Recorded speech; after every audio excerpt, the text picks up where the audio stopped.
શુદ્ધરક્ષાનો શંખનાદ.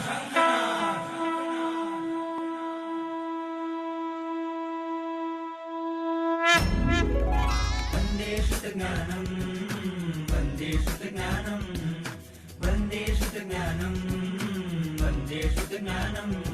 હો દેવાદિદેવા, કરું તારી હું સેવા. હો દેવાદિદેવા, કરું તારી હું સેવા. વંદે વંદે વંદે શુદ્ધજ્ઞાનમ, વંદે વંદે વંદે શુદ્ધજ્ઞાનમ.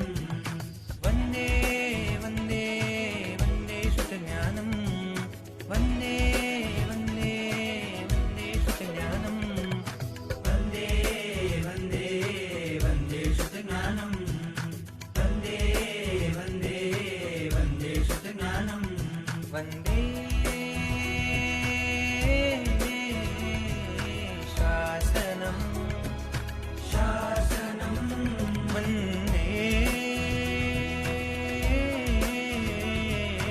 શાસનમ.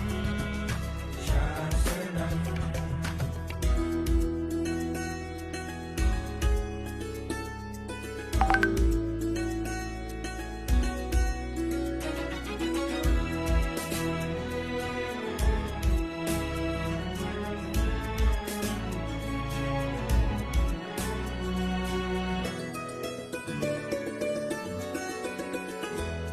આ વિશ્વમાં જે શ્રેષ્ઠ છે, સર્વ ધર્મમાં તુલ્ય છે. આ વિશ્વમાં જે શ્રેષ્ઠ છે, સર્વધર્મમાં તુલ્ય છે. સૂરીશ્વરોનો શ્વાસ છે, મુનિઓ તણો વિશ્વાસ છે. મુનિઓ તણો વિશ્વાસ છે. વંદે શુદ્ધજ્ઞાનમ, વંદે શુદ્ધજ્ઞાનમ, વંદે વંદે વંદે શુદ્ધજ્ઞાનમ.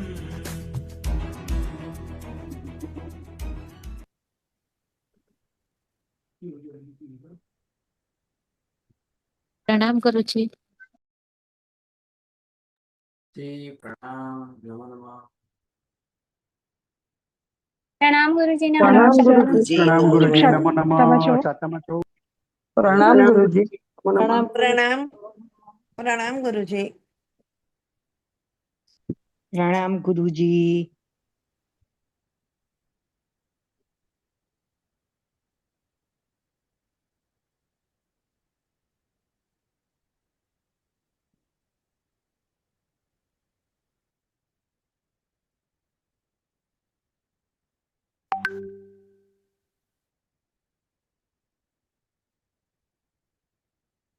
કર્મગન 5 ની અંદર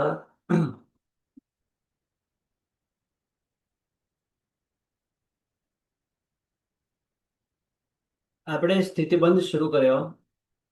સ્થિતિબંધની અંદર જગન્ય સ્થિતિ, ઉત્કૃષ્ટ સ્થિતિની વાત કરી, અને એ જગન્ય સ્થિતિબંધના અને ઉત્કૃષ્ટ સ્થિતિબંધના સ્વામી કોણ,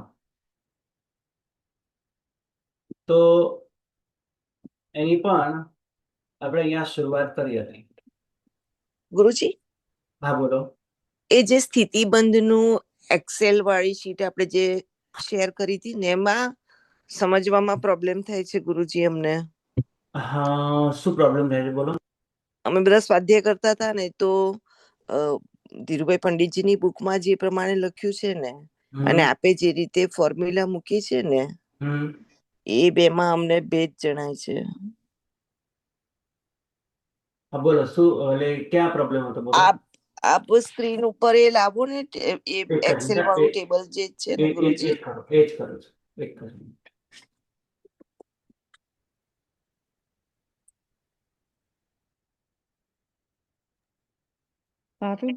ધીરુભાઈ પંડિતની બુકમાં પેજ નંબર કયું હતું કહેશો? 150, 150, 151, 152. હા, ઓકે. અને 146 ઉપર બી છે. એટલે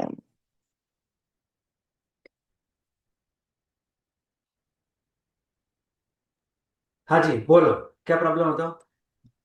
હા, આપણે પરમ દિવસે આપણે ક્લાસની અંદર મને અર્જન્ટ કામ આવ્યું હતું, એટલે મારે જવું પડ્યું હતું. પછી તમે બધાએ કદાચ પુનરાવર્તન કર્યું હશે, બરાબર ને? પછી હા મને ખબર ગુરુજી નથી કરી તમે છે. લોકોએ શું કર્યું ક્લાસમાં કર્યું જ હશે. અને લગભગ અત્યારે પણ એવું જ થયું. આજે ગુરુ ભગવાન આવ્યા છે આજે, આમ 4-5 દિવસથી બહાર હતા અને આજે પધાર્યા છે. આજે પણ એમને થોડું કામ હતું, વાંધો નહીં. ચાલો બોલો. આપણે તમારે એક જ મિનિટ હજી બોલો. ગુરુજી રેકોર્ડિંગ ચાલુ છે ને? હા ચાલુ જ છે, બોલો. હા, હવે અહીંયા આગળ આપણે જે લખ્યું ને હમ એકેન્દ્રિય ને એમાં થોડું હમ scroll કરવું પડશે. આમનો પંચસંગ્રહકારનું મત જે કહીએ, પછી એકેન્દ્રિય માંથી આપણે જે બે ઇન્દ્રિય ને એમનું ગણતરી કરીએ છીએ ને ગુરુજી, હમ હમ એમાં આપે લખ્યું છે પલ્યોપમનો અસંખ્યાતમો ભાગ, અને બરાબર. બુકમાં પલ્યોપમનો સંખ્યાતમો ભાગ લખેલો છે. ક્યાં આગળ? બુકમાં આપણે વાંચીએ ને ગુરુજી, પેજ નંબર 151 નો છેલ્લો પેરેગ્રાફ વાંચીએ એક જ આપણે. મિનિટ, એક મિનિટ. ચોપડી છે એની મારી પાસે. અને કોની સ્થિતિ છે? કયા કર્મની? એકેન્દ્રિય માંથી આપણે જે બે ઇન્દ્રિય એટલે વિકલેન્દ્રિય ને એમની જે સ્થિતિ શોધીએ છીએ ને, હમ એના માટે. નહીં, આપણે એટલે કયા કર્મની વાત પૂછો છો? પંચસંગ્રહકાર શ્રીના મતે. બરાબર છે. પંચસંગ્રહકાર શ્રીના મતે ત્યાં પલ્લવમનો અસંખ્યાતમો ભાગ, ના, સંખ્યાત્મક ભાગ છે ત્યાં આગળ. સંખ્યાત્મક બે ભાગ. ઇન્દ્રિય માટે, એકેન્દ્રિય માટે અસંખ્યાત્મક ભાગ બરાબર છે ગુરુજી. હમ અને બે પછી આગળ માટે સંખ્યાત્મક ભાગ. ખબર ન પડી. પલ્લવમનો અસંખ્યાતમો ભાગ છે કે સંખ્યાત? તો પેજ નંબર બોલો. વિકલેન્દ્રિયમાં ગુરુજી આપણે અસંખ્યાતમો ભાગ લખ્યો છે પલ્યોપમનો, પણ બુકમાં લખ્યો છે પલ્યોપમનો સંખ્યાતમો ભાગ જ. પેજ નંબર બુકમાં 151 ગુરુજી, છેલ્લો પેરેગ્રાફ. 151. છેલ્લો પેરેગ્રાફ પછી એ 152 પર કન્ટિન્યુ થાય છે, ત્યાં સુધી છે ગુરુજી.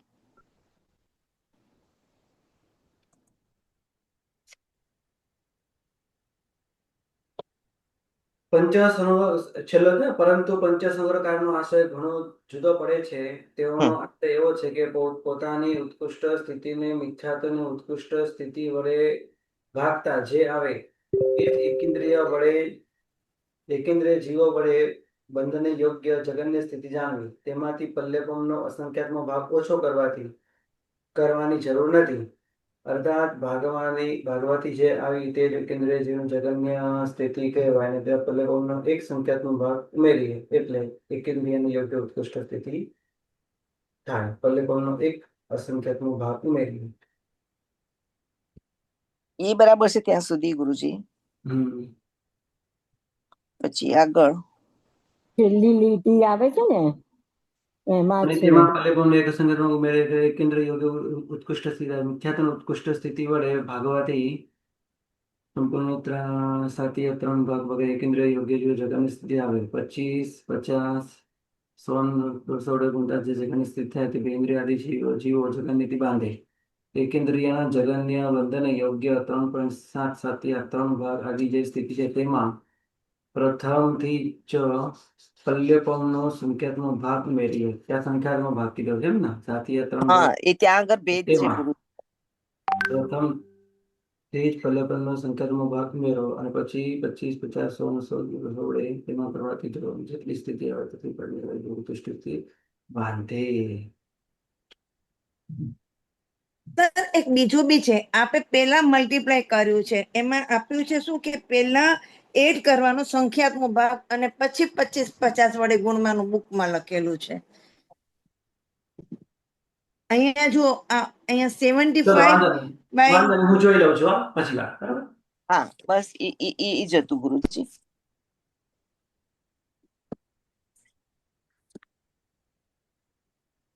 તો જગન્ય સ્થિતિના સ્વામી કોણ છે અને ઉત્કૃષ્ટ સ્થિતિબંધના સ્વામી કોણ છે એની વાત આપણે અહીંયા કરી.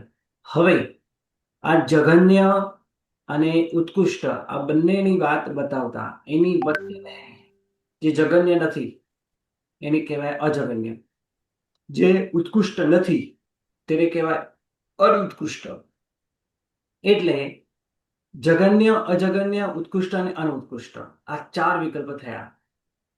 તો આ બધા જ વિકલ્પો કેટલા વિકલ્પે ઘટે, આ બધી વિશેષ વાતો અહીંયા એ કરે છે. હા બોલો રશ્મિબેન, શું પ્રશ્ન હતો? સર આ જગન્ય બંધ સ્થિતિ બંધના સામેનું ટેબલ નીકાળો ને એ સ્ક્રીન ઉપર આપો. 1 મિનિટ. હા બોલો. સર એમાં આપણે જે દેવાયુ અને નરકાયુ લખ્યું છે એમાં પર્યાપ્ત સંજ્ઞી અને અસંજ્ઞી મનુષ્ય લખ્યું છે. તો સર હમ. અસંજ્ઞી મનુષ્ય તો પર્યાપ્ત તો ન હોય ને? એમ નથી. આ છે ને પર્યાપ્ત, તો સાંભળો, પર્યાપ્ત સંજ્ઞી અને અસંજ્ઞી મનુષ્યની ત્રિયંશ, બરાબર છે. હવે અહીંયા અસંજ્ઞી કેટલાક ત્રિયંશો, અહીંયા બધું ભેગું છે એટલે અસંજ્ઞી કેટલાક ત્રિયંશો, પંચેન્દ્રિય ત્રિયંશ અસંજ્ઞી એ પણ નરકમાં જઈ શકે અને દેવગતિમાં પણ જઈ શકે.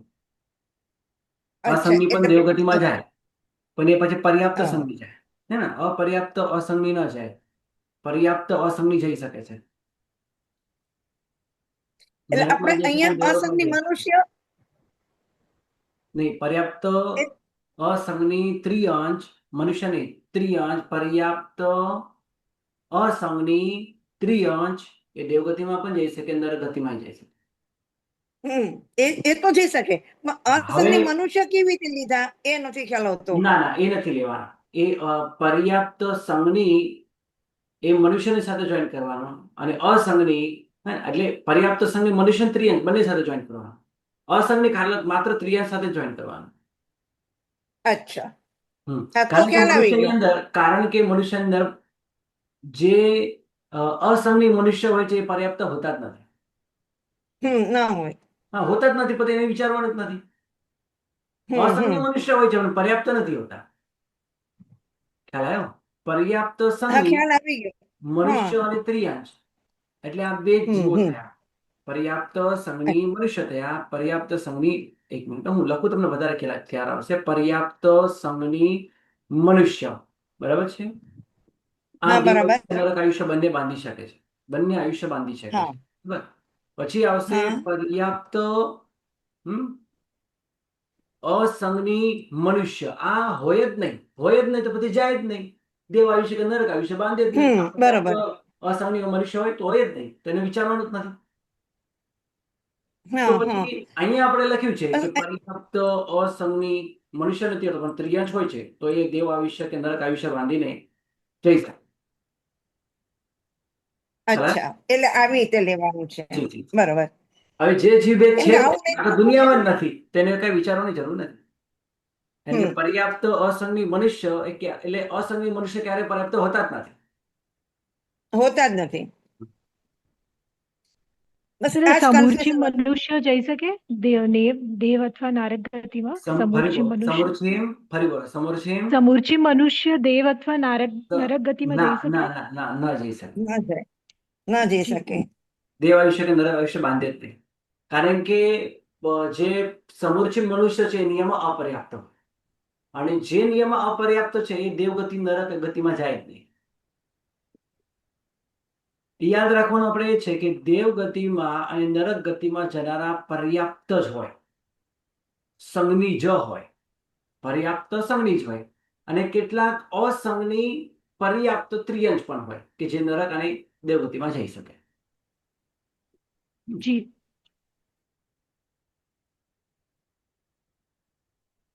એટલે એને સીધો સાર એ થયો કે પર્યાપ્ત જીવો જ નહીં ને, મનુષ્ય અને ત્રિયંશ, એકેન્દ્રિય, બેન્દ્રિય, તેન્દ્રિય, ચોન્દ્રિય લેવાના જ નથી. પર્યાપ્ત જીવો દેવગતિ અને નરક ગતિનું આયુષ્ય બાંધી શકે. એ સંજ્ઞી પણ હોઈ શકે અને અસંજ્ઞી પણ હોઈ શકે.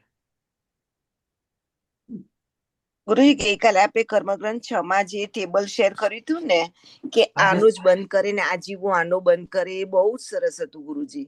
એમાંથી બી બધું ક્લિયર થઈ જાય. બરાબર છે.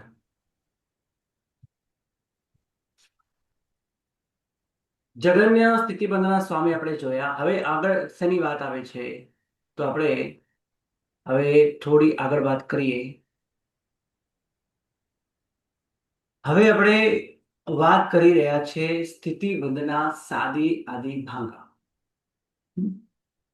અને એની અંદર જ એટલે 4 વિકલ્પ બતાવશે: સાદી, અનાદિ, ધ્રુવ અને અધ્રુવ. ધ્રુવ અધ્રુવને અનંત અને શાંત પણ કહી શકો છો. આ તમે આ ધ્રુવ કહો કે અધ્રુવ કહો, ધ્રુવ કહો કે પછી અનંત કહો, એક જ. અને અધ્રુવ કહો અને શાંત કહો તો એક જ. આ બંને પર્યાયવાચી શબ્દ છે એકબીજા. બરાબર. અધ્રુવ એટલે જે કાયમ નથી રહેતું, શાંત એટલે કાયમ નથી, ક્યારે ને ક્યારે શાંત થઈ જ જાય, તેને અધ્રુવ કહેવાય. અધ્રુવ અને શાંત એક જ. ધ્રુવ એટલે હંમેશા રહે તે, એને કહેવાય અનંત. અહીંયા ધ્રુવ અને અધ્રુવ શબ્દો મૂક્યા છે. આપણે અનંત અને શાંત આ રીતે પણ શબ્દનો ઉપયોગ કરી શકીએ. કોઈ ચોપડીમાં કદાચ આ પ્રમાણે પણ લખ્યું હશે. હવે આ જે ભાંગાઓ છે સ્થિતિ બંધના, એમાં સૌથી પહેલા મૂળ કર્મ વિશે સમજાવે છે. જે હમણાં મેં તમને ટેબલ પીપીટી ની અંદર દેખાડ્યો એ એનો ટેબલ છે. પણ ચોપડીમાં આપણે ક્યાં પહોંચ્યા છે? ખાસ કરીને પદાર્થ પ્રકાશ બહુ સરળ, એકદમ શોર્ટમાં ખૂબ સરસ રીતે એમને સમજાવેલું છે. અને એનું વિવેચન વાંચવું હોય તો ધીરુભાઈ પંડિતજીની ચોપડી બેસ્ટ છે. ઘણા બધા પદાર્થો ક્લિયર થઈ જશે. તો સ્થિતિબંધના 4 પ્રકાર બતાવે છે, 4 રીતે. એટલે 4 પ્રકાર કયા? તો સાદી, અનાદિ, ધ્રુવ અને અધ્રુવ. અથવા એને કહી શકો સાદી, અનાદિ, અનંત કે શાંત. અને આ 4 પ્રકારને 4 રીતે બતાવે છે. કયા કયા 4 રીતે બતાવશે? જગન્ય, અજગન્ય, ઉત્કૃષ્ટ અને અનુત્કૃષ્ટ. એટલે સ્થિતિ અનેક પ્રકારે તમને અહીંયા બતાવી રહ્યા છે. સ્થિતિનું સ્વરૂપ અનેક રીતે બતાવે છે. હવે નંબર 1 મોહનીય કર્મ. સૌથી પહેલા મોહનીય કર્મ બહુ સરળ છે. મોહનીય કર્મની વાત કરી લઈએ. અને સૌથી ખતરનાક છે, સૌથી ડેન્જર છે, બધા કર્મનો રાજા છે. તો મોહનીય કર્મની અંદર અજગન્ય. હવે પહેલા જગન્ય એટલે શું, અજગન્ય એટલે શું, સાદી એટલે શું, અનાદિ એટલે શું, શાંત એટલે શું. સાદી, શાંત, ધ્રુવ, ધ્રુવ એ તો તમને વ્યાખ્યા ખબર જ છે. સાદી એટલે શરૂઆત કરવી તે સાદી કહેવાય. અનાદિ એટલે જેની કોઈ શરૂઆત નથી, પહેલેથી જ છે તે. ધ્રુવ એટલે અનંતકાળ સુધી રહેવાનું છે તે. જેમ અભવ્ય જીવને મોહનીય કર્મનો બંધ અનંતકાળ સુધી રહેવાનું છે. અને અધ્રુવ કે જે ઉપરના ગુણસ્થાને કે 11મા ગુણસ્થાને કે જાય, શાંત થઈ જાય, મોહનીય કર્મ બંધાય નહીં, મોહનીય કર્મ ઉદયમાં હોય નહીં, વગેરે.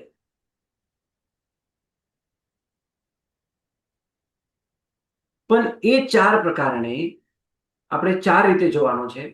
એટલે માત્ર અહીંયા અજગન્ય એમ લખ્યું છે, અજગન્ય. તો એ અજગન્ય સાદી, અનાદિ, ધ્રુવ અને અધ્રુવ 4 પ્રકારે બતાવશે. એના પછી જેમ કે જગન્ય, બીજો પ્રકાર લઈએ. આ પહેલો પ્રકાર, આ બીજો પ્રકાર જગન્ય. એ જગન્ય પણ 4 રીતે બતાવશે: સાદી, અનાદિ, ધ્રુવ અને અધ્રુવ. એના પછી ત્રીજો પ્રકાર લેશે અનુત્કૃષ્ટ. અનુત્કૃષ્ટ એ પણ 4 પ્રકાર લેશે: સાદી, અનાદિ, ધ્રુવ અને અધ્રુવ. એમાંથી કેટલા અમુક ઘટે, અમુક નથી ઘટતા. પછી ચોથો પ્રકાર લેશે ઉત્કૃષ્ટ, અને એ પણ 4 પ્રકાર લેશે. હવે તમે તમારા ઘરે બેસીને આનો સ્વાધ્યાય ખૂબ સરસ રીતે કરી શકો છો. સૌથી પહેલા મૂળ કર્મ વિશે વાત કરશે. એમાં પહેલા મોહનીય કર્મ વિશે વાત કરી રહ્યા છીએ. તો હવે અજગન્ય એટલે શું? કે જે જગન્ય સ્થિતિ બાંધ્યા પછી જગન્યને છોડી દે,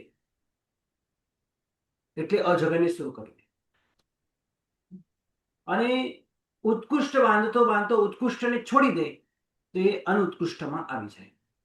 હવે ઉત્કૃષ્ટ સ્થિતિ બંધ વધુ વધુ 1-2 સમય પણ ચાલે. કેટલાક કર્મો છે કે 4 સમય સુધી પણ ચાલે, પછી તો એ અટકી જ જાય. જીવ કઈ દરેક સમયે ઉત્કૃષ્ટ સ્થિતિ બાંધ્યા જ કરે, બાંધ્યા જ કરે, બાંધ્યા જ કરે, બાંધ્યા જ કરે, આવું ક્યારે બનતું નથી.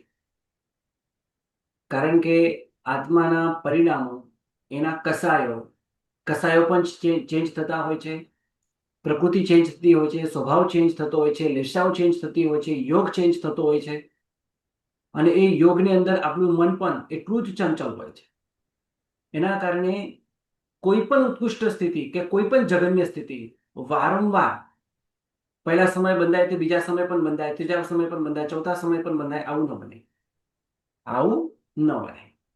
તો જ્યારે જગન્યને છોડી દે તો અજગન્યમાં જાય, ઉત્કૃષ્ટને છોડી દે તો અનુત્કૃષ્ટમાં જાય. હવે એને ખૂબ સરળ રીતે સમજવા માટે એક દ્રષ્ટાંત આપણે લઈએ. જેમ કે મારી પાસે 1, 2, 3, 4, 5, 6, 7, 8, 9 ત્યાંથી માંડી છેલ્લે 98, 99 અને 100 આટલી સંખ્યા છે મારી પાસે. હવે આના વિશે તમે વાત કરો કે સૌથી નાની સંખ્યા કઈ, જગન્ય સંખ્યા કઈ? તો 1. તો 1 સિવાયની બાકી બધી અજગન્ય. એટલે 2, 3, 4, 5, 6, 7, 8, 9, 98, 99, 100 બધી અજગન્ય. હવે ઉત્કૃષ્ટ શું? ઉત્કૃષ્ટ સંખ્યા કઈ છે? તો 100. 100 છે. તો એ સિવાયની બાકી બધા 99 હોય, 98 હોય, 96 હોય, 95 હોય, 94 હોય, 93 હોય, 92 હોય, 91 હોય, 90 હોય, કે પછી 3 હોય કે 2 હોય કે 1 હોય, એ બધી અનુત્કૃષ્ટ.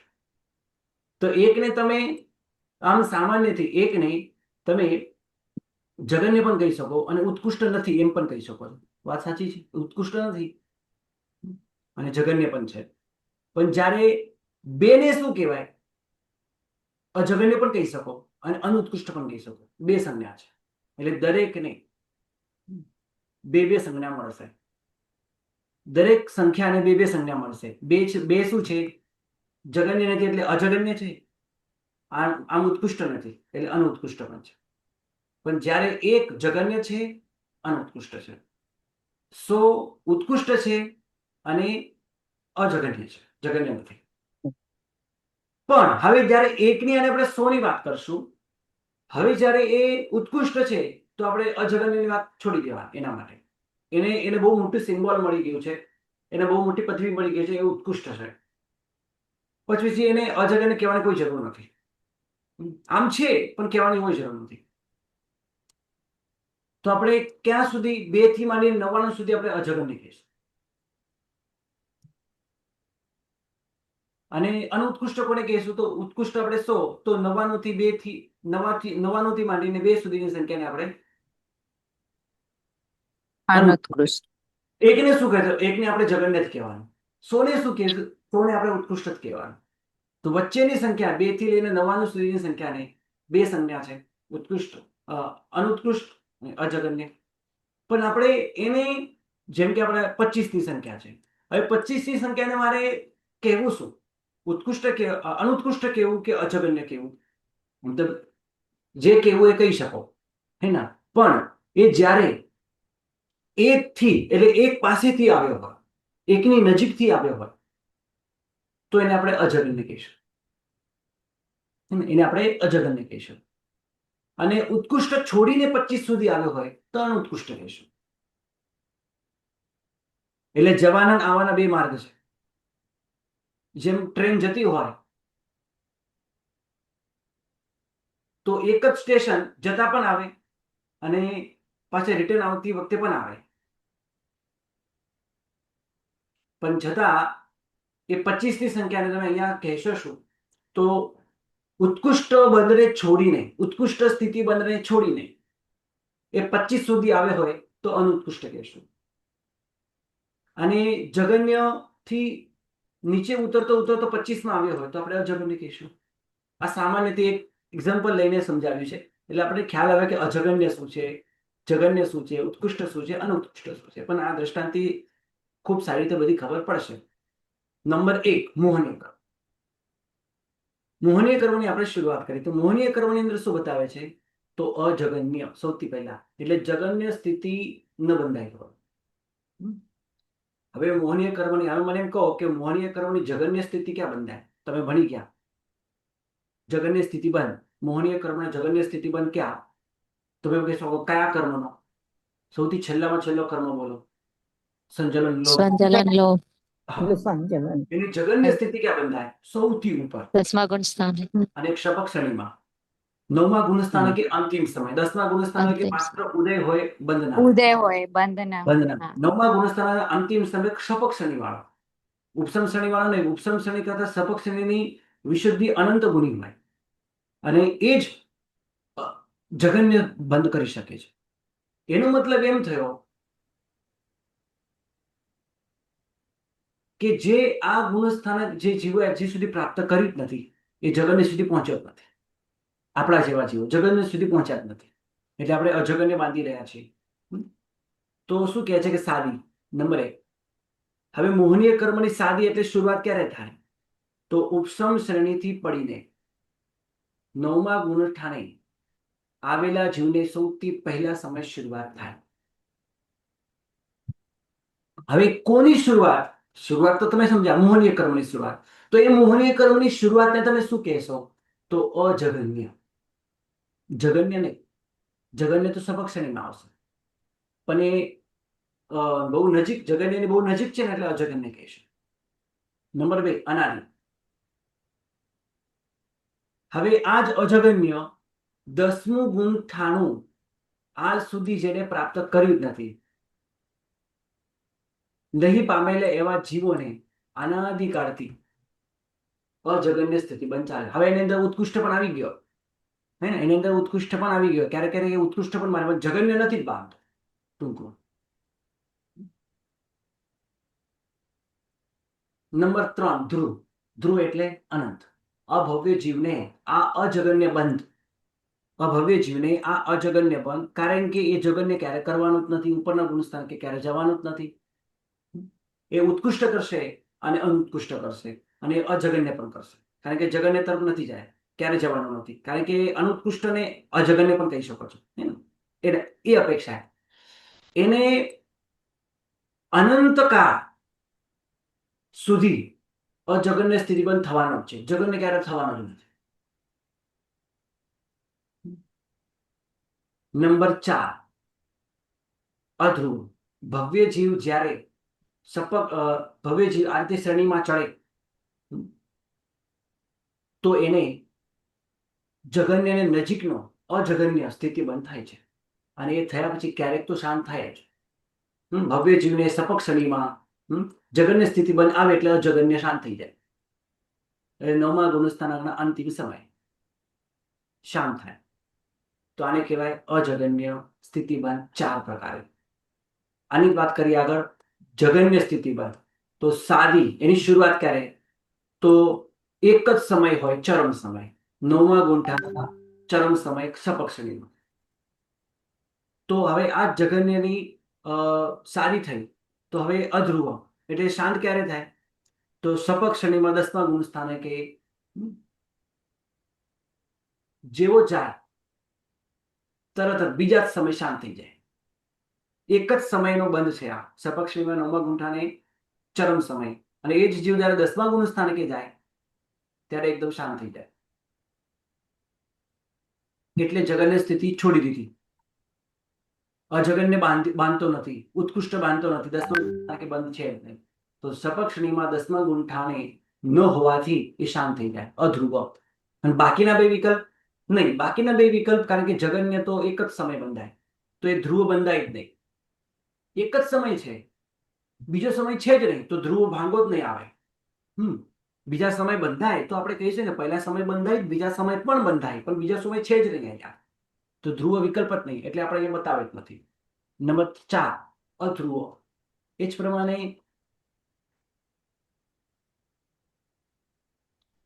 અધ્રુવની વાત કરી. આ અધ્રુવ જ છે સપક શ્રેણીમાં 10મા ગુણસ્થાને.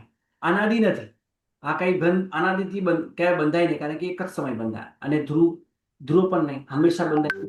એટલે અનાદિ અને ધ્રુવ નથી જગન્યમાં, બરાબર. અને નંબર 3 ઉત્કૃષ્ટ. હવે ઉત્કૃષ્ટ એની શરૂઆત ક્યારે થાય? તો જ્યારે ઉત્કૃષ્ટને ખૂબ નજીક હોય અને અનુત્કૃષ્ટનો ત્યાગ કરી ઉત્કૃષ્ટ સ્થિતિ બાંધવા, જેમ કે મિથ્યાત્વ 70 કોડાકોડી, એના પહેલા 69 કોડાકોડી, અને એના કરતા થોડીક વધારે, હજી થોડી વધારે, હજી થોડી વધારે, અને એકદમ સંપૂર્ણ ફૂલ 70 કોડાકોડી સ્થિતિ બાંધે, અને બાંધીને છોડી દે. તો જ્યારે ઉત્કૃષ્ટ સ્થિતિ બંધાય ત્યારે અનુત્કૃષ્ટને છોડી દીધી. એટલે અનુત્કૃષ્ટથી ઉતરીને ઉત્કૃષ્ટ સ્થિતિ બાંધે ત્યારે, એટલે ઉત્કૃષ્ટ બાંધે ત્યારે સાદી. અધ્રુવ ક્યારે? તો અંતર્મુહૂર્ત સુધી આ મોહનીય ક્રમનો સતત બંધ ચાલી શકે છે. તો અંતર્મુહૂર્ત બાદ ફરીથી ઉત્કૃષ્ટને છોડી દે તો અંતર્મુહૂર્ત, પછી છોડ્યા પછી અનુત્કૃષ્ટ બંધ શરૂ કરે તો અનુત્કૃષ્ટને સાદી કહેવાય. તો ઉત્કૃષ્ટનો અંત કહેવાય, એટલે અધ્રુવ. બાકીના બે વિકલ્પ હોય નહીં, એટલે 4 જ વિકલ્પો. 4 માંથી 2 જ વિકલ્પ. આગળ અનુત્કૃષ્ટ, એની સાદી ક્યારે? તો ઉત્કૃષ્ટથી પડીને જ્યારે અનુત્કૃષ્ટ બાંધવાની શરૂઆત કરે ત્યારે સાદી. અને છેલ્લે અધ્રુવ ક્યારે? આની વાત અહીંયા છે. અધ્રુવ ક્યારે? જગન્યથી અંતર્મુહૂર્ત બાદ અને ઉત્કૃષ્ટથી અનંત ઉત્સર્પની અવસર્પની બાદ ફરીથી ઉત્કૃષ્ટ બાંધે ત્યારે. એટલે ત્યાં સુધી અધ્રુવ અનુત્કૃષ્ટ સ્થિતિ બંધ ચાલ્યા જ કરે. જગન્યથી અંતર્મુહૂર્ત પછી ફરીથી બાંધે, આવું બની શકે. અને તો અત્યારે ન બાંધે અને અનંત ઉત્સર્પીને અવસર્પીની પછી ફરીથી ક્યારે બાંધવાનો વારો આવે તો ત્યાં સુધી અનુત્કૃષ્ટ બંધાય. એટલે આ જે રસ્તો છે